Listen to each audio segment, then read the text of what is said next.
क्या होगा अगर आपके नीचे की जमीन ठोस ना हो? हर कदम हो सकता है आपका आखिरी। एक गलत फैसला और आप जान से जाएंगे। दो बेस्ट फ्रेंड फंस चुके हैं 2000 फीट की ऊंचाई में। क्या वो दोनों आखिर तक बच पाएंगे? बाय द वे, मैं हूँ मिस्टर पम्पकिन और मुझे पसंद है सर्वाइवल थ्रिलर हॉरर मूवीज। आज मैं एक्सप्लेन करने वाला हूँ 2022 में आई हुई सर्वाइवल थ्रिलर मूवी फॉल को। इस मूवी को डायरेक्ट किया है स्कॉट मैन ने और इस वीडियो के आखिर में हम मूवी से जुड़े बिहाइंड द सीन फैक्ट्स के बारे में भी बात करेंगे। So let's start.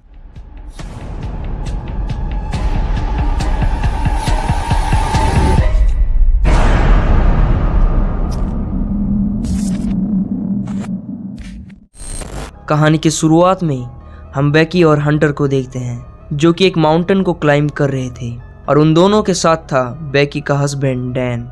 डैन अपने सेफ्टी हुक को एक होल में लगाने जाता है, तभी एक बर्ड के वजह से उसका पकड़ छूट जाता है और वो सेफ्टी हुक से लटक जाता है। बट आज उसकी किस्मत अच्छी नहीं थी, इसीलिए सेफ्टी हुक टूट जाता है और डैन नीचे गिर जाता है। और ये था मूवी का इंट्रो। एक साल बाद हम बेकी को देखते हैं जो कि एक एल्कोहलिक बन चुकी थी और डैन के मौत के बाद से ही वो डिप्रेशन में चली गई थी। उसके डैड जेम्स उसको समझाने की कोशिश करते हैं बट बेकी समझने का हवाली थी। दूसरे दिन बेकी के घर में हंटर आती है। डैन को मरे हुए 1 साल होने वाले हैं, इसलिए हंटर बेकी को कहती है कि वो डैन की याद में उसके अस्थियों को 2000 फीट ऊंचे एक टावर से बिखराएंगे। अच्छा आइडिया है। पहले तो बेकी मना कर देती है बट हंटर के इंसिस्ट करने से वह मान जाती है। फिर वो दोनों निकल पड़ते हैं टावर की तरफ। रास्ते में वो लोग एक मोटल में रुकते हैं जहाँ से वो टावर दिख रहा था।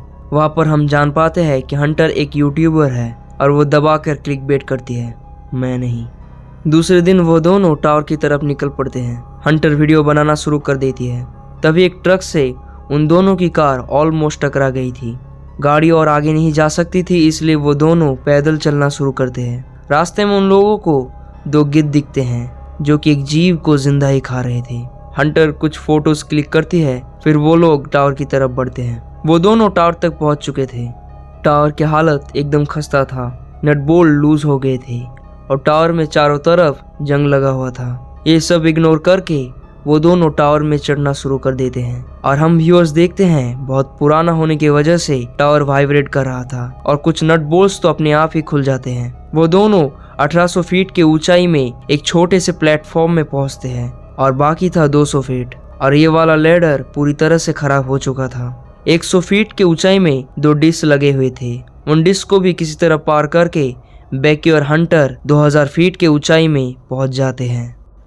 कुछ फोटोज क्लिक करके, ड्रोन से फुटेज कैप्चर करके और कुछ डेंजर स्टंट करके बेकी डैन के अस्थियों को उड़ा देती है। अब था नीचे उतरने की बारी। बेकी पहले नीचे उतरती है बट इस बार सीढ़ियाँ टूट जाती है। डैन की तरह बेकी भी सेफ्टी वायर से लटक जाती है बट हंटर किसी तरह बेकी को ऊपर उठा लेती है। बट उन लोगों का बैग उस डिस्क के ऊपर गिर जाता है। टावर के नीचे मोबाइल सिग्नल था बट टावर के ऊपर नहीं। वह दोनों हंस रहे थे। सीरियसली? कुछ देर बाद उन लोगों को सिचुएशन सीरियस लगने लगती है। हंटर डैन के बारे में कुछ ज़्यादा ही सीरियस हो गई थी। हंटर फिगर आउट करती है उन लोगों के मोबाइल सिग्नल्स नीचे वाले डिस्क ही ब्लॉक कर रहा था। हंटर एक आइडिया लगाती है, फ़ोन में मैसेज पोस्ट करके फ़ोन को शू में डाल देती है और शू को वहाँ से नीचे गिरा देती है। अगर फ़ोन नहीं टूटा होगा तो मैसेज पोस्ट हो जाएगा और वो दोनों बच जाएंगे। उन लोगों को एक आरवी दिखती है और उस आरवी में 2 लोग भी थे। उन दोनों के पास फ्लेयर गन था जो उन्हें इमरजेंसी बॉक्स से मिला था। हंटर कहती है अभी वो लोग फ्लेयर को नोटिस नहीं करेंगे, रात होने दो फिर फ्लेयर गन को यूज़ करेंगे। रात होती है और वो दोनों फ्लेयर गन को यूज़ करते हैं। लकीली आरवी के लोग फ्लेयर को नोटिस कर लेते हैं। वो लोग अच्छे थे इसलिए टावर की तरफ आ रहे थे बट कुछ ज़्यादा ही अच्छे निकले, इसलिए हंटर के कार को चोरी करके ले जाते हैं। बेकी और हंटर निराश होकर बैठ जाते हैं। तभी बेकी को हंटर के पैर में 143 वाला टैटू दिखता है जो कि डैन बेकी को प्यार से कहता था। इस सिचुएशन में हंटर कन्फेस करती है कि डैन और उसका अफेयर चल रहा था उन दोनों के वेडिंग के 4 महीने पहले से। एक हंटर ही थी जिसको बेकी भरोसा करती थी और वो भी उसके पीठ पीछे से उसको धोखा दे रही थी। वाह रे दुनिया। खैर ऐसे ही 24 घंटे बीत जाते हैं। और कोई हेल्प भी नहीं आया था, मतलब वो मैसेज पोस्ट नहीं हुआ होगा। हंटर फैसला करती है कि वो नीचे बैग तक जाएगी क्योंकि उसमें ड्रोन है जिससे वो दोनों मदद बुला सकते हैं। वो सेफ्टी वायर को पोल में बांधती है और धीरे धीरे नीचे उतरने लगती है, बट वायर इतना लंबा नहीं था जिससे कि वो डिस्क तक पहुंच सके। इसीलिए हंटर वायर को खोलकर डिस्क के ऊपर जंप कर देती है। वो सेल्फी स्टिक से वायर में बैग को फंसा देती है, बट फिर से उसे जंप करके बैग को पकड़ना था। लकीली वो पकड़ भी लेती है। बेकी धीरे धीरे उसको ऊपर खींचने लगती है। हंटर ऊपर तक पहुंच गई थी, तभी उसका हाथ फिसल जाता है और वो नीचे गिर जाती है। बेकी देखती है कि हंटर ने उस बैग को फिर से पकड़ लिया था। इस बार बेकी उसको ऊपर उठा लेती है, एक नोट को ड्रोन में चिपकाकर मोटल की तरफ भेजता है, बट ड्रोन का बैटरी लो था। ड्रोन गिरने वाला होगा तभी बेकी उसको पकड़ लेती है। ऐसे ही रात हो जाती है। जब रात में बेकी की आँख खुलती है तब वह खुद को अकेली पाती है। उसको हंटर की लाश दिखती है जिसको वल्चर्स खा रहे थे, और ये सिर्फ उसका सपना था। बेकी को ड्रोन चार्ज करना था और उसके पास एक ही ऑप्शन है, 20 फीट पोल के ऊपर उसको चढ़ना पड़ेगा। वहाँ पर लाइट प्लग है जिससे वो ड्रोन को चार्ज कर सकती है। वो चढ़ना शुरू करती है और टावर के टॉप में भी पहुँच जाती है जहाँ पर लाइट प्लग है, और वो ड्रोन को चार्ज करना शुरू कर रही थी। तभी एक गिद्ध आकर उसके ऊपर हमला करने लगता है। ड्रोन को किसी तरह फुल चार्ज करके वो नीचे उतर आती है। बेकी इस बार ड्रोन को मोटल की तरफ भेजती है। ड्रोन मोटल तक पहुंच चुका था, तभी एक ट्रक आकर ड्रोन से टकरा जाता है। ट्रक ड्राइवर नीचे उतरता है, बट ड्रोन को दूर से देखकर ही चला जाता है। बेकी एकदम निराश हो चुकी थी और उसके पास और कोई ऑप्शन नहीं था। तब उसको हंटर हौसला देती है।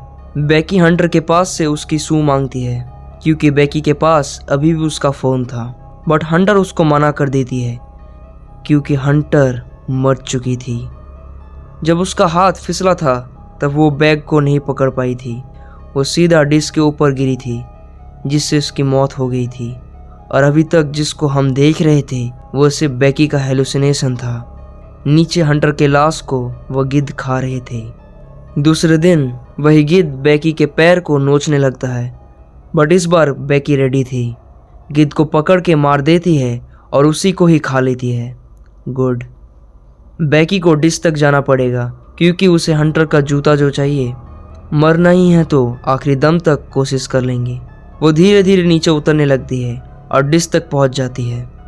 वो मैसेज को पोस्ट करती है, फिर फ़ोन को जूते के अंदर डालती है और जूते को हंटर के पेट के अंदर। इस बार रिस्क नहीं लेने का। बेकी हंटर के बॉडी को नीचे गिरा देती है। इस बार मैसेज पोस्ट होना ही था। रेस्क्यू टीम आकर बेकी को बचा लेती है और आखिर में बाप बेटी मिल जाते हैं, और यहीं पर ही मूवी ख़त्म हो जाती है। अब बात करते हैं फैक्ट्स के बारे में। डायरेक्टर स्कॉट मैन को इस मूवी का आइडिया आया था जब वो अपनी मूवी फाइनल स्कोर को शूट कर रहे थे। ऐसे शूटिंग के दौरान वो लोग ऊंचाई और ऊंचाई से गिरने के डर के बारे में बात कर रहे थे। इस मूवी में जिस टावर को दिखाया गया है वो रियल लाइफ में एग्जिस्ट करता है। इस टावर का नाम है B67 टीवी टावर, और ये कैलिफोर्निया का 4th हाईएस्ट सबसे बड़ा स्ट्रक्चर है। इस मूवी को शूट करने के लिए एक पहाड़ के ऊपर 100 फीट ऊंचा एक फेक टावर को बनाया गया था। उस पहाड़ और टावर के हाइट को मेजर किया जाए तो हाइट होगा 2000 फीट। विजन देख रहे हो? और जिन लोगों ने असली टावर को बनाया है उन लोगों में से ही कुछ लोगों ने इस फेक टावर को बनाया था। और ये था मूवी से जुड़े कुछ behind the scene facts. I hope ये वीडियो आप लोगों को अच्छी लगी होगी। अगर अच्छी लगी है तो लाइक कर दीजिए, और चैनल में पहली बार आए हो और ऐसे ही क्वालिटी कंटेंट देखना चाहते हो तो चैनल को सब्सक्राइब कर दीजिए। बेल आइकन को भी ऑल पर सिलेक्ट कर दीजिएगा। इससे हमारे वीडियोस आपके ऊपर एक गिद्ध की तरह मंडराएंगे। तो मिलते हैं दूसरे वीडियो में, तब तक के लिए टेक केयर।